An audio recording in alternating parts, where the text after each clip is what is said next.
Hey there, virtual learners, it's Mrs. Fontana.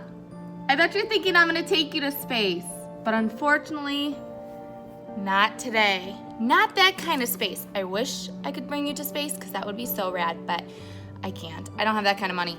So what we're gonna do instead of going to real space is we're gonna create space on your pieces of paper.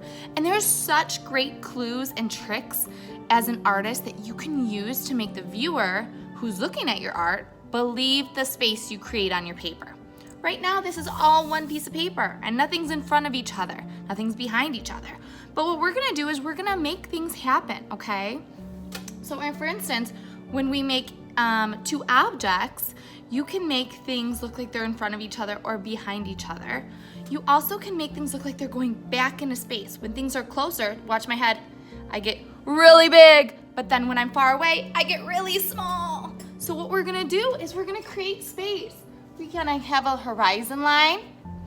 We're gonna create a road that's disappearing. You can create objects. For instance, I can create some mountains. And then I can create mountains behind it. So now I'm gonna create a mountain over here. And I know that this mountain is in front of that mountain because this line doesn't keep going here, okay? Or I can create a bush, and then I can create a tree that's partially overlapped by that bush. And now I know that this is in front of that, okay? So overlapping can be one tool to use. Making things get smaller can be one thing to use. Also color. If you color super, super bright up close, and then super, super dark as you go back into space, it makes it look like it's disappearing, and it makes it look like that grass is now starting to fade because it's so far we can barely see it, okay? So there's so many great tips and tools that we're gonna do along in this next lesson. We explore space on our pieces of paper.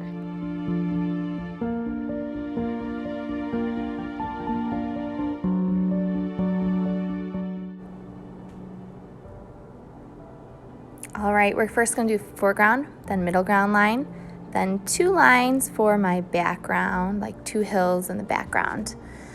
Then I'm going to start actually right on that first line, and I'm going to create a square with a triangle for my house. I'm going to make two lines for the roof, a rectangle for the door, dot for the handle, squares for the windows, and a little triangle window up top. Then I'm going to create some trees with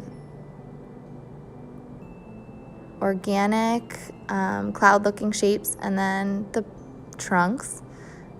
And then I'm going to stretch these two roads so that they're looking like they get bigger as they get closer to the bottom of the page. In the background, I'm going to make little tiny trees because they're far back. And remember, as things get farther back, they get smaller.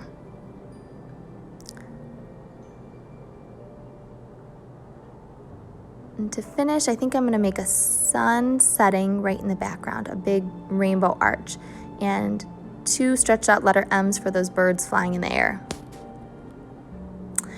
Next, when I go to color, I'm going to make sure I'm doing my tricks. So to make it look like fall, I'm going to color really, really hard with all the different fall colors I love. Orange, yellow, red. And I'm just gonna color just little squiggles to make it look like there's leaves all over the ground. And remember, in this foreground, we want it to be very bright. So you're gonna push down with your crayon as hard as possible. And you can switch colors and whatever colors you wanna do. Anything in this first spot down here needs to be as dark coloring as you can. So pushing down with that crayon. And I'm just making little blobs of different color. And then once I'm done with that, just filling in the area around each color with the green, again, pushing down as hard as I can so that it looks like it's really up close. And these leaves up close look big to us because they are so close to us in our space of our paper. And then I'm also going to even color the road. I'm going to push down as hard as I can to make sure that that is also looking like it is coming closer to us. Remember, things get larger and more clear as they get closer. So I'm going to color these bushes really hard and the trees really hard, and just filling them with lots of fun fall colors.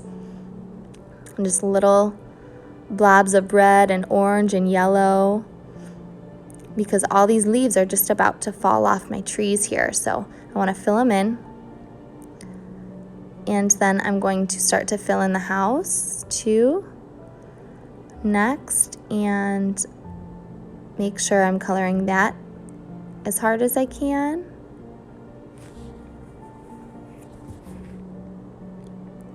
There, on this next road that I color, I'm going to push down a lot lighter so that my road looks like it's going back into space, and the trees in the background, I'm going to barely touch the paper with the crayon.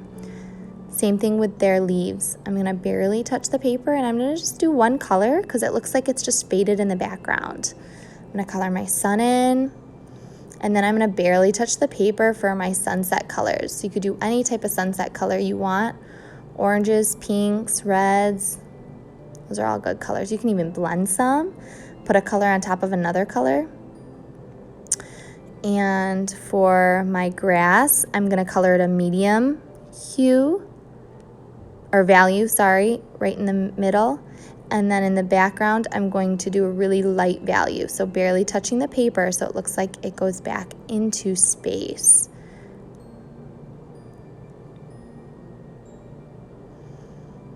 And lastly, I decided I think I want to color my house. I'm going to make the lights on, so I colored the windows yellow, and then I'm going to color the whole house red so that I can have a balance of reds on my paper. Again, pushing down because it is a little bit closer than the background, so I can push down with my crayon.